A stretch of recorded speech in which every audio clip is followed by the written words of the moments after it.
when Trump comes in, Trump seems to be taking a pressure strategy towards Iran, which by definition is going to be a pressure strategy also against China.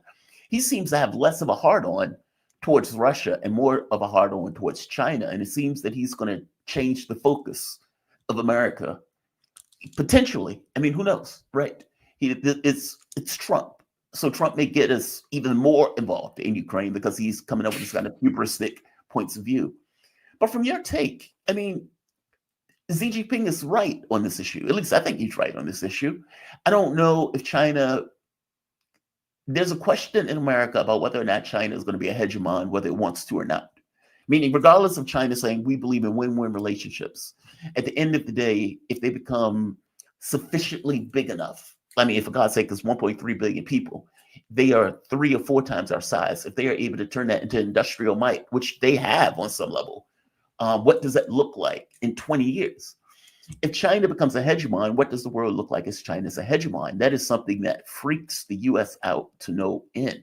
And a lot of what the U.S. is doing, either in Taiwan or even, I would argue, in Ukraine on some level, has to do with this notion of we need to undercut China's ability to grow and China's ability to be whatever China ultimately wants to be. From your point of view, is that even possible at this point? What are you expecting for Trump coming in office? I'm just curious. And what is China expecting of Trump coming into office?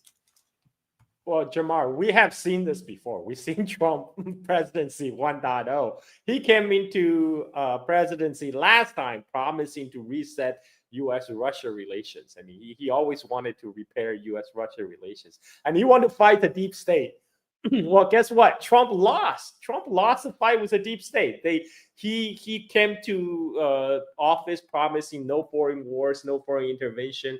Yet he was pressured into bomb Syria, and that's I still remember when Trump authorized cruise missile strike on Syria. CNN anchor was welling up and saying this is the most presidential moment for Trump. I mean, Brian Williams. Brian Williams. I distinctly remember Brian Williams. The light of our missiles light the sky or something like that. He went into portrait.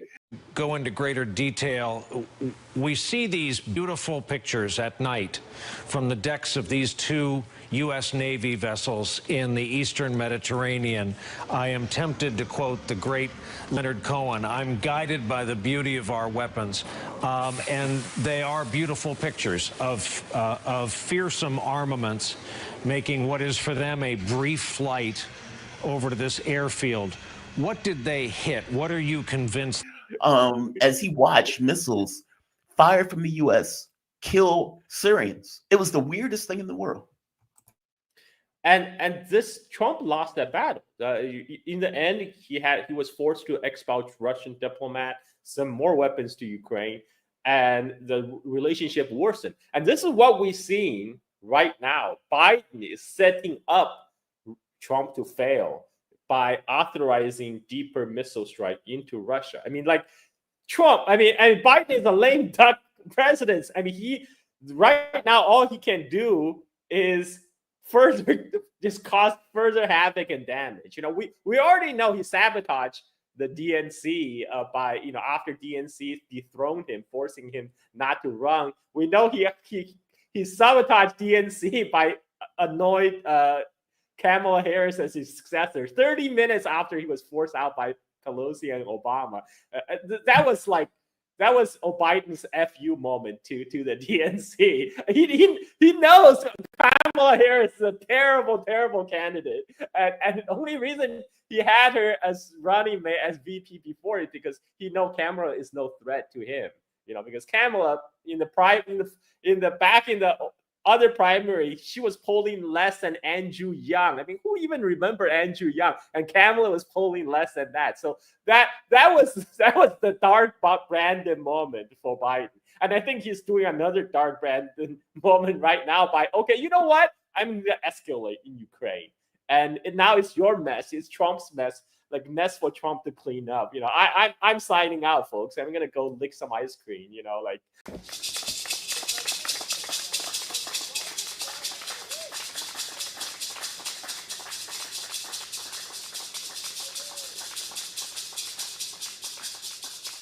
And And this is Trump is set up to fail, basically. Yeah. And this is and I I don't think that's what think he's trying Trump to do is with gonna, Trump too, because Ukraine has lost this war, and it's like you lost an election where this was litigated, meaning the American public knew that this was on the ballot, and you lost on this issue. And yet he's doing this nonsense. He's going to escalate either way. I mean, it's just astonishing. I look, man, this is very dangerous time period between the transition. The first time around, though, I would say that Trump got caught into this whole Trump and Russia stuff that limited his capability of doing anything in Russia. Like, meaning there was no way for him to bring down hostilities because he was in the middle of a lawsuit where they claimed that he won the race by working with the Russians. And so anything that he did was trying to say, no, really, I don't like the Russians. Look at me, I'm passing sanctions. Look at me, I'm firing missiles into Syria. Like, it was bizarre. I don't get the sense, though, that he is going to accept that framing in the way that they did last time. I get the sense that I get the sense he is very militant this time around in regards to what he wants to accomplish, whatever that is. So, yeah, go ahead. Well, I was just going to say, one of those things is Iran and China. He seems to have a hard on for China. Yes, he does. And and by the way, when it comes to the Middle East, there's actually not many daylight between Democrats and Republicans. Either side would be Israel first. Both sides are Israel first parties. Let's face it. And now Iran is the one that's always in Netanyahu's crosshair. Netanyahu has said before he wanted to take out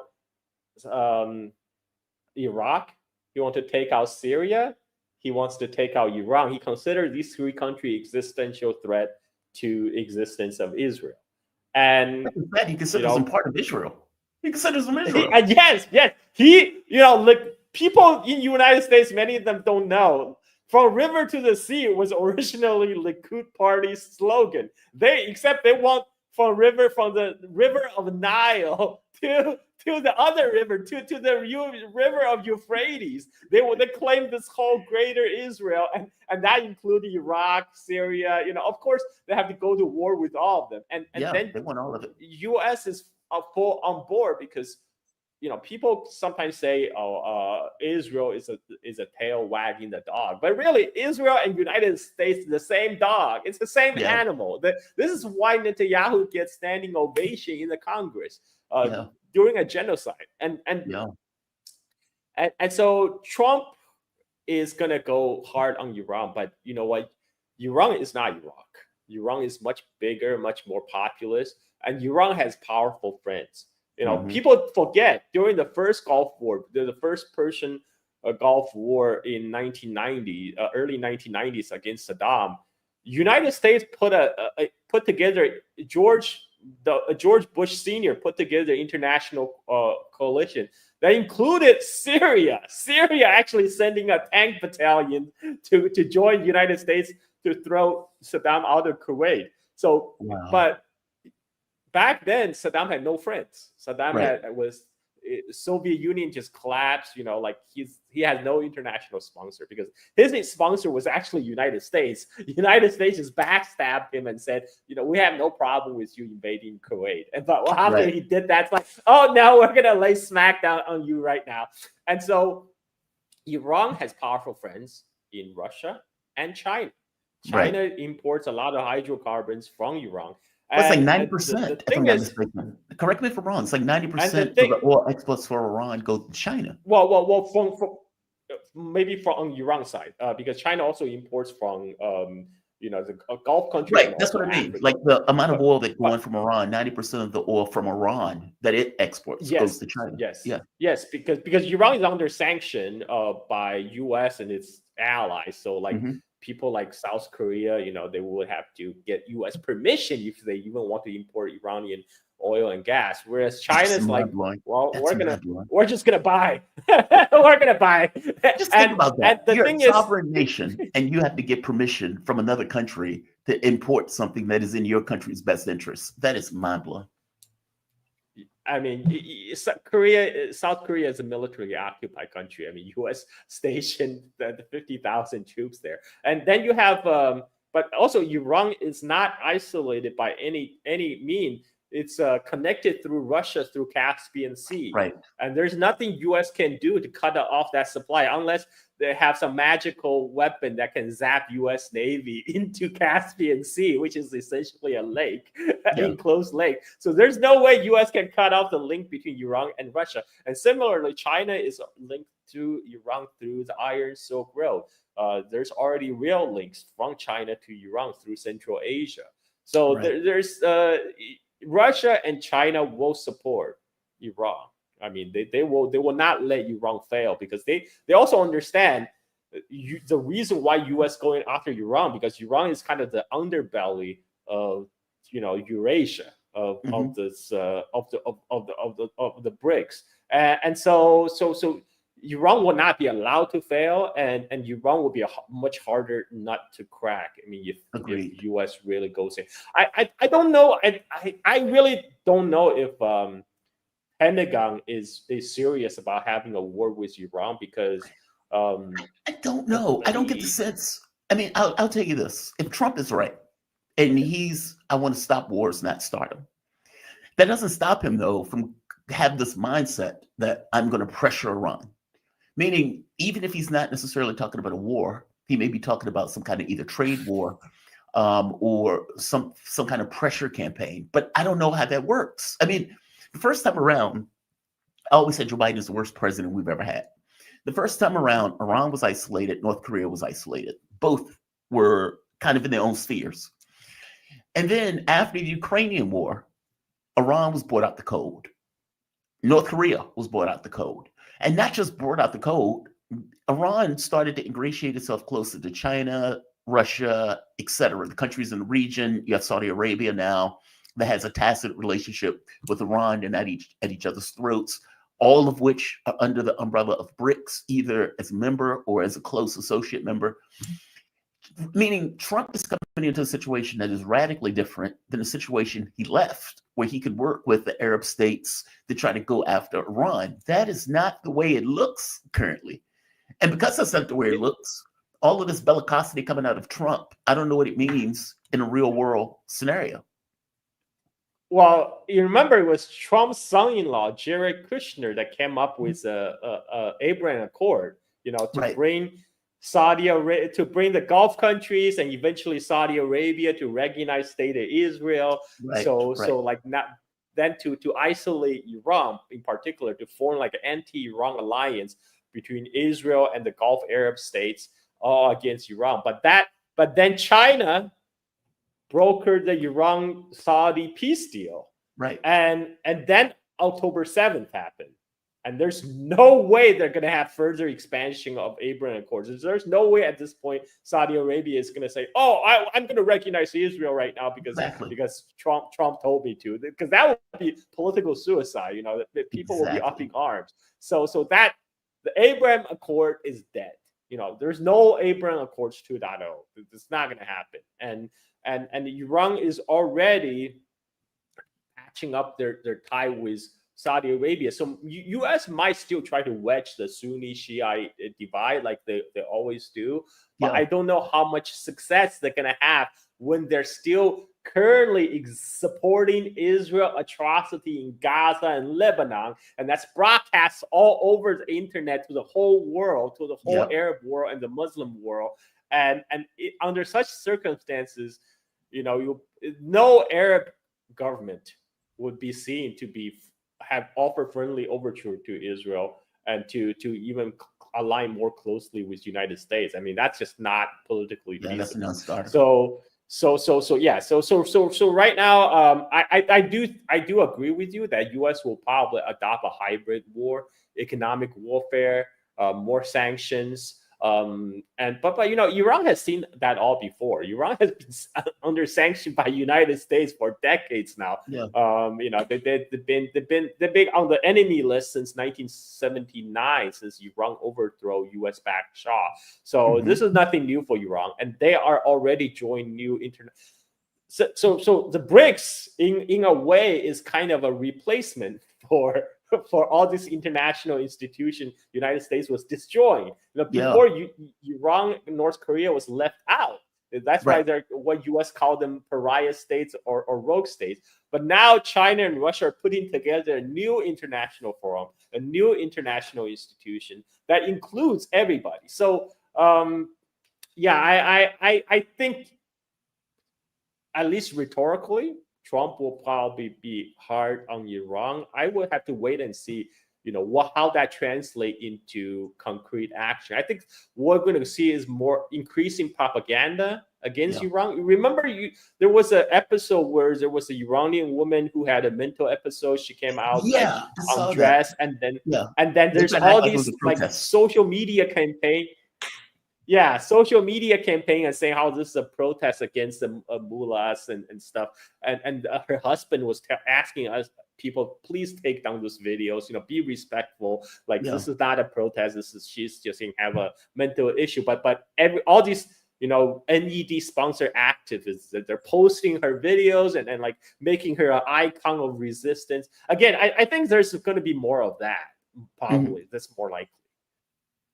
Let me ask you this. I guess this could be the last question. Are you concerned of any kind of flashpoint in Donald Trump's pressure campaign? Like, are you concerned that this turns from economic into military in any particular way, whether it's in his South China Sea, whether it's on the issues of Taiwan, or do you think for the most part, no, this is just a continued economic trade war of sorts, this kind of economic escalation of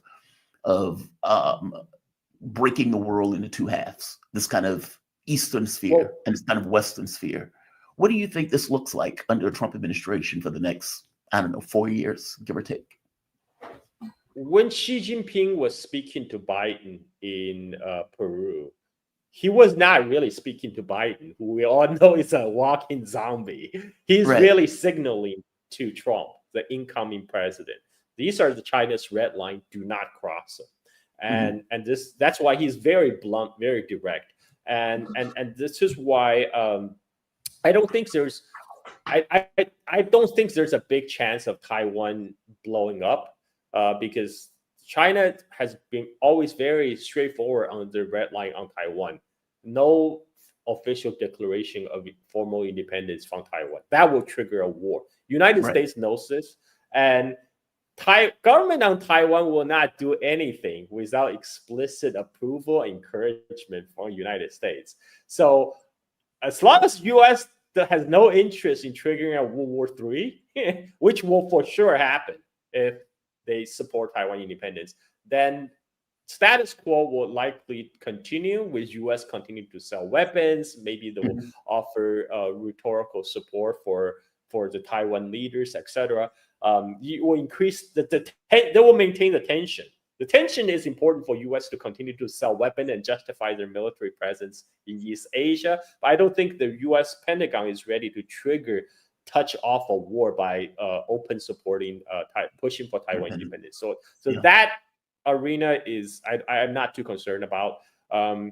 John Mearsheimer thinks South China Sea is a potential flashpoint. Again, I don't think so, because right now South China Sea we're talking about fishery dispute. Okay, we're talking about dispute over an exclusive economic zone, different maritime claims, and so far we have seen how it plays out. Is U.S. is supporting Philippines to push China into a confrontation, and then we see like the water gun fights between Chinese Coast Guard and the Filipino Navy supply ships, right? So what's U.S. gonna do? I mean, is U.S. gonna bring the guns to a water fight? I mean, like that's so this is why they're having some ridiculous suggestions saying, oh, U.S. Coast Guard also have a role to play in South China Sea. I mean, are they going to sell the U.S. Coast Guard to the South China Sea to do water cannon fight with the Chinese water guard? I mean, even if they do that, they're still going to lose because the Chinese Coast Guard has much bigger ships and bigger water cannons. It would just not to mention it is in their backyard as opposed to the U.S. Coast Guard. What 4,000 miles? Jamar, can you imagine the kind of humiliation if United States Coast Guard is to lose a water cannon fight in South China That would Sea. be I mean, horrendous. that would be the ultimate humiliation. So I don't think that will happen. Yeah. And then so these are two biggest issues that could touch off a war. But I think the chances are small. But I think U.S. will keep on pushing in order to create tensions. They will keep on. We already saw this with the Philippines, because China in July, they sat down with the Filipino government, said, okay, let's agree to return to our previous gentleman's agreement in 2014, where we allowed the Philippine Navy supply ship to continue to supply the half dozen Marines that were stranded on that ship, and then but you have to promise not to bring building materials to fortify your position. And right after that agreement, like Philippines had one successful supply mission without Chinese Coast Guard interfere. But right after that, U.S. suddenly went to Philippines, offered $500 million in military aid, and then Marcos suddenly reversed 180 degrees and say, oh, like China misinterpreted our agreement, and then it was back on again. So U.S. will continue to do this kind of hybrid war. I would call it hybrid war. Manufacturing of tensions, which justify U.S. stationed missiles in the Philippines, selling missiles to Taiwan, stationing that system in South Korea. Those will continue. U.S. will probably gain more rights to Filipino military bases, etc. But at the same time, Chinese economy is such that all the gravitational pull of Chinese economy is pulling all the ASEAN economy toward China right now.